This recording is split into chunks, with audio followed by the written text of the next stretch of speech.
ভোর 4টায় উঠে গেলাম সেহরি খাওয়ার জন্য। আমাকে ঘুম থেকে তুলে দিয়েছে আম্মু, আর ঘুম থেকেই তো উঠে শুনতে পারলাম আশেপাশের সব মসজিদে মাইকে ডাকা হচ্ছে সবাইকে ঘুম থেকে ওঠার জন্য। ঘুম থেকে উঠে সেহরি কমপ্লিট করার পর ফজরের আজান দিয়ে দিয়েছে। আজান শেষ হওয়ার পর আমি আমার নামাজটা আদায় করে ফেললাম।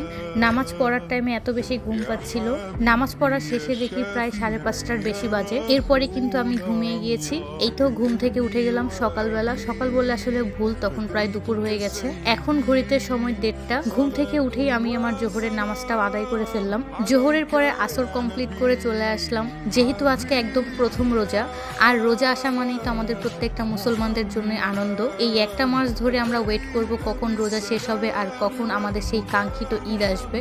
যেহেতু আমাদের মুসলমানদের জন্য উৎসবের সংখ্যা খুবই কম, তাই আমাদের এই উৎসবের দিনগুলো আসলে আমরা খুবই অধীর আগ্রহে অপেক্ষা করি যে কবে সেই দিনগুলো আসবে আর কবে আমরা সেই দিনগুলো উদযাপন করব। ইফতার বলতেই তো অন্য একরকম আনন্দ আমাদের প্রত্যেকটা মুসলমানদের জন্য। সারাদিন রোজা রাখার পর আমরা অপেক্ষা করি কখন মাগরিবের আজান দিবে আর কখন আমরা ইফতার করব।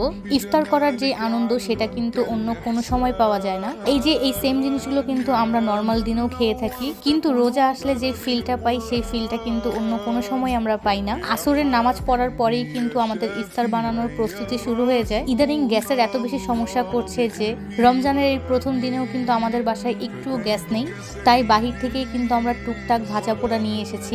আমার কাছে মনে হয় রমজান মাসে ইফতারের সময় যদি ভাজা পোড়া না থাকে তাহলে আসলে একদম ইনকমপ্লিট ফিল হয়। কথা বলতে বলতে আমাদের ইফতার কিন্তু প্রায় রেডি।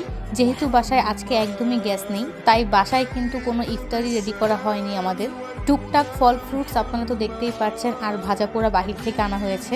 আর এই সব কিছু মিলেই ছিল এই রমজান মাসের আমাদের প্রথম ইফতারি। দেখতে দেখতে কিন্তু রহমতের 10 দিনের মধ্যে একদিন আমরা কমপ্লিট করেছি। চোখের পলকেই কিন্তু আমাদের 30টা রোজা কিভাবে চলে যাবে আমরা কেউ বুঝতেই পারবো না। এই 30টা রোজা ধরে যে আমরা ঈদের জন্য অপেক্ষা করি, এই অপেক্ষাটা কিন্তু আসলে প্রত্যেকটা মুসলমানদের জন্য বেস্ট একটা অপেক্ষা বলতে পারেন। এটাই ছিল আমাদের রমজানের প্রথম ইফতার।